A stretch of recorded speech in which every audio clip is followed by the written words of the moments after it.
Dan gue pun berpamitan. Selama gue ngedate, gue nggak bisa ngilangin pikiran khawatir ke adik gue ini. Ini adalah pertama kalinya dia gue lepas untuk ketemu cowok dan malam-malam. Gue buka HP dan nelpon adik gue. Tit, tit, berdering. Gak diangkat. Gue masih biasa. Gue coba telepon lagi tuh.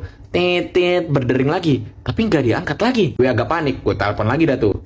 Tit, tit, tit, berdering. Dan ya, gak diangkat. Pikiran gue cukup kacau dan yang ada di otak gue adalah kalau ditelepon 3 kali nggak diangkat, seterusnya pun juga nggak akan diangkat. Gue lihat jam di HP gue yang menunjukkan jam 12:30 malam. Dia belum ada kabar sama sekali dan gue terpaksa buru-buru pulang. Brem brem brem, gue sampai di parkiran kos, matiin motor dan bergegas menuju kamar. Di pertengahan jalan menuju kamar gue, langkah kaki gue berhenti. Gue nengok ke parkiran dan baru ngeh motor si mas-mas tetangga nggak ada. Ini tuh main banget. Sebelumnya dia sama sekali nggak pernah keluar sampai selarut ini. Gue nengok ke kanan yang kebetulan lagi berhenti tepat di depan jendela kamar kos si mas-mas. Dan bener aja, kamarnya gelap seakan gak ada orang. Gue berusaha positive thinking dan jalan menuju kamar gue. Krek, suara gue buka pintu cepet-cepet karena dalam posisi panik. Ngek. Pintu kamar kos kebuka dan belum ada adik gue di situ. Jantung gue kerasa mau copot. Kemana dia sampai jam segini belum pulang? Siapa sih emangnya cowok PDKT-nya? Kok sampai nggak ada kabar? Gue nyalain lampu kamar dan gue berdiri kaku menghadap lemari. Ngeliat baju bagusnya masih tergantung dengan rapi tanpa sedikit kusut di bahannya seakan belum pernah dipakai. Gue membalikkan badan, mata gue tertuju ke meja di samping kasur tempat dia biasa naruh HP dan disitulah HP-nya dengan 3 notif telepon tak terjawab dari nomor gue. Gue lari keluar kamar kos dengan niat nyari ke tempat kerjanya dan langkah kaki gue berhenti ketika ngelihat pintu kamar mandi tertutup dengan posisi lampu menyala.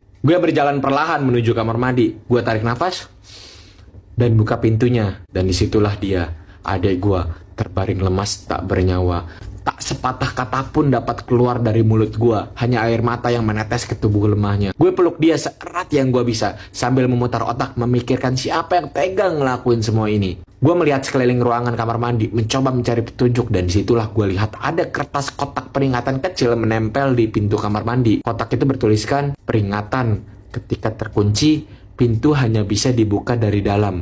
Dilarang memasang dalam posisi terbalik.